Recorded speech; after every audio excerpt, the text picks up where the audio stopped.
Mr. President, the next question is to you. We all know that Social Security is running out of money, and it has to be fixed.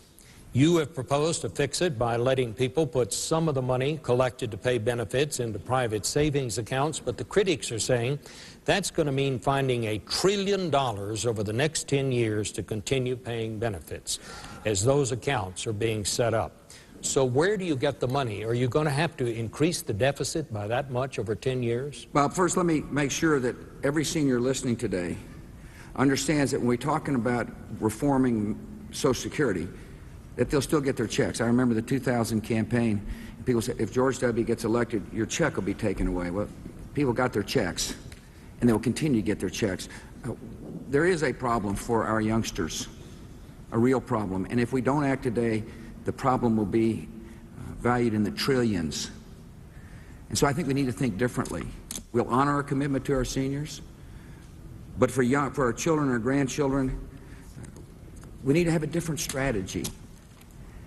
And recognizing that, I called together a group of our fellow citizens to study the issue.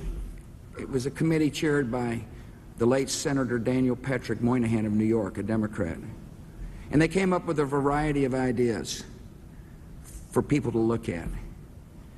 I believe that younger workers ought to be allowed to take some of their own money and put it in a personal savings account, because I understand that they need to get better rates of return than the rates of return being given in the current Social Security trust.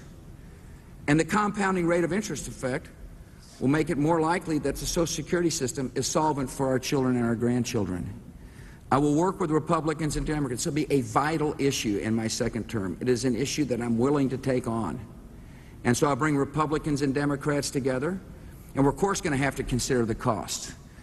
But I want to warn my fellow citizens, the cost of doing nothing, the cost of saying the current system is okay, far exceeds the cost of trying to make sure we save the system for our children. Senator Kerry. You just heard the President say that young people ought to be able to take money out of Social Security and put it in their own accounts. Now, my fellow Americans, that's an invitation to disaster. The CBO said very clearly that if you were to adopt the President's plan, there'll be a $2 trillion hole in Social Security, because today's workers pay into the system for today's retirees. And the CBO said, that's the Congressional Budget Office, it's bipartisan, they said that there would have to be a cut in benefits of 25 to 40%. Now, the President has never explained to America, ever, hasn't done it tonight, where does the transitional money, that $2 trillion, come from? He's already got $3 trillion, according to the Washington Post, of expenses that he's put on the line from his convention and the promises of this campaign, none of which are paid for. Not one of them are paid for. The fact is that the President is driving the largest deficits in American history. He's broken the pay-as-you-go rules. I have a record of fighting for fiscal responsibility. In 1985, I was one of the first Democrats, broke with my party. We balanced the budget in the 90s. We paid down the debt for 2 years. And that's what we're going to do. We're going to protect Social Security. I will not privatize it. I will not cut the benefits. And we're going to be fiscally responsible, and we will take care of Social Security. Let me just stay on Social Security with a new question for Senator Kerry, because, Senator Kerry, you have just said you will not cut benefits. Alan Greenspan, the chairman of the Federal Reserve, says there's no way that Social Security can pay retirees what we have promised them unless we recalibrate. What he's suggesting, we're going to have to cut benefits, or we're going to have to raise retirement age. We may have to take some other reform. But if you've just said you've promised no changes, does that mean you're just going to leave this as a problem, another problem for our children to solve? Absolutely not, Bob. This is the same thing we heard. I remember I appeared on Meet the Press with Tim Russert in 1990-something. We heard the same thing. We fixed it. In fact, we put together a $5.6 trillion surplus in the 90s that was for the purpose of saving Social Security. If you take the tax cut that the President of the United States has given, President Bush gave to Americans in the top 1% of America, just that tax cut that went to the top 1% of America would have saved Social Security until the year 2075.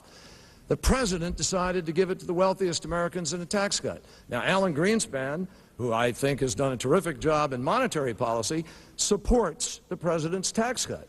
I don't. I support it for the middle class, not that part of it that goes to people earning more than $200,000 a year. And when I roll it back and we invest in the things that I've talked about to move our economy, we're going to grow sufficiently that we begin to cut the deficit in half, and we get back to where we were at the end of the 1990s when we balanced the budget and paid down the debt of this country. Now, we can do that. Now, if later on, after a period of time, we find that Social Security is in trouble, we'll pull together the top experts of the country, we'll do exactly what we did in the 1990s, and we'll make whatever adjustment is necessary. But the first and most important thing is to start creating jobs in America. The jobs the president is creating pay $9,000 less than the jobs that we're losing. And this is the first president in 72 years to preside over an economy in America that has lost jobs, 1.6 million jobs. 11 other presidents, 6 Democrats and 5 Republicans, had wars, had recessions, had great difficulties. None of them lost jobs the way this president has. I have a plan to put America back to work. And if we're fiscally responsible and put America back to work, we're going to fix Social Security. Mr. President. He forgot to tell you he voted to tax Social Security benefits more than one time. I didn't hear any plan to fix Social Security. I heard more of the same. He talks about middle-class tax cuts. That's exactly where the tax cuts went. Most of the tax cuts went to low and middle-income Americans. And now the tax code is more fair. 20% of the upper-income people pay about 80% of the taxes in America today because of how we structured the tax cuts. People listening out there know the benefits of the tax cuts we passed. If you have a child, you got tax relief. If you're married, you got tax relief. If you pay any tax at all, you got tax relief. All of which was opposed by my opponent. And the tax relief was important to spur consumption and investment to get us out of this recession. People need to remember, 6 months prior to my arrival, the stock market started to go down. And it was one of the largest declines in our history. And then we had a recession and we got a tax which cost us 1 million jobs. But we acted. I led the Congress. We passed tax relief. And now this economy is growing. We had 1.9 million new jobs over the last 13 months. Sure, there's more work to do. But the way to make sure our economy grows is not to raise taxes on small business owners, is not to increase the scope of the federal government, is to make sure we have fiscal sanity and keep taxes low.